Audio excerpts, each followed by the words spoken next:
Hello New Zealand, thank you very much for joining us for our first weather video of 2019. I'm Philip Duncan and Happy New Year to you. So we haven't had very many complaints from both farmers and holiday makers over the past few weeks. That indicates we're having a pretty good summer with a fairly good bit of variety in the weather itself.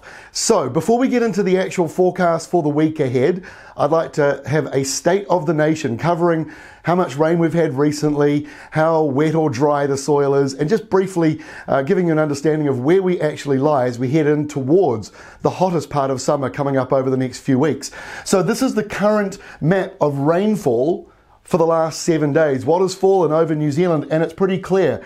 The eastern North Island and the western South Island, they're the two wettest areas.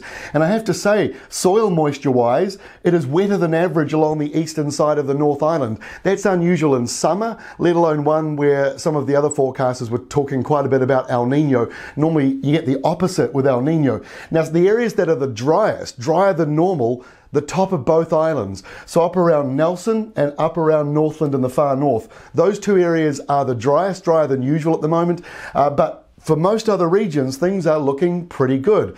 Now, I have to say, we've got more rain coming this week, which may not be that good for those of you around Southland, perhaps parts of Otago and the west coast where it hasn't been the flashiest lately. And look at all the rain coming. So this blue area you see indicating potentially getting up to another 100 millimeters of rain around the mountains and ranges, hugging the western coastline. Southland as well. You're up around the orange mark here, up to perhaps 20 to 40 millimeters coming. Been plenty of wet weather around coastal Southland and colder weather as well this week. Some of your daytime highs are a bit miserable. Not a lot coming for the North Island. You're talking about 2, 3, 4, 5 millimeters maybe. Nothing much coming for you over the next several days. So this is the last map.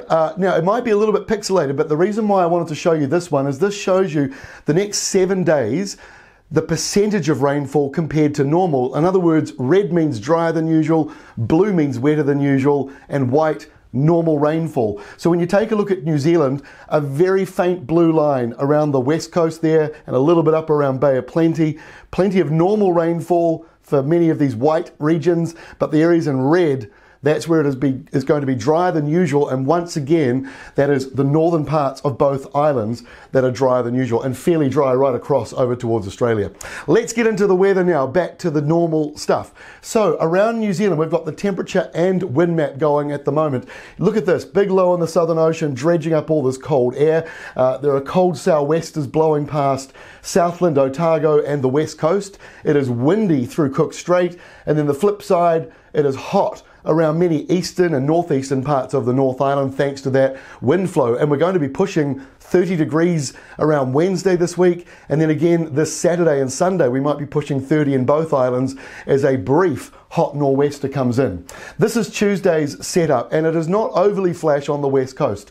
Showers, windy conditions, windy through the Southern Alps, but the showers do dry out around Southland again. It's still cool though, and eastern areas you're a little warmer. North Island, a little bit windy around Auckland and Cook Strait, Wellington. Most other places look dry. To Wednesday, it is still a little bit windy across the country. These windy westerlies are going to push temperatures up in the east of both islands, potentially up into the mid to late 20s or early 30s. You got rain and showers coming back to the west coast and Southland. Another cooler southwest change coming for you in the middle of the week. And again, most of the North Island is dry. On Thursday, we've got a little bit of a front moving into the North Island. It's not a lot, but it might just spark some heavier falls over here in the northeastern corner. There won't be much for everybody else. It'll be a fairly drizzly, patchy front with showers in the mix there. And here comes the next big high. So by the time we reach Friday, that high is pushing into the North Island. There are a few leftover showers just up here around the north, nothing much. And here comes the next system. And our final map, which is Saturday, shows an interesting setup. We've got this high over the North Island, maybe a couple of showers lingering around there. The windy conditions continue with a storm in the Southern Ocean, which is going to nick the southern part of New Zealand with heavy rain, strong winds. And there's one more element to this. It is a very warm nor'wester. It's just a very narrow, hot nor'wester. To the north, it's settled with high pressure. To the south, it's cool and windy. But in the middle, this little strip of wind here could push temperatures up over 30 degrees for both islands for a time. So our weather pattern, while it is pretty good. This week may feel more like spring or autumn for some of you in the South Island and as far north as Cook Strait.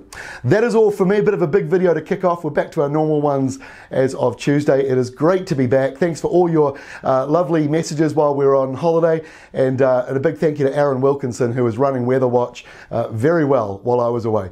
That is all from me. We'll see you again on Tuesday.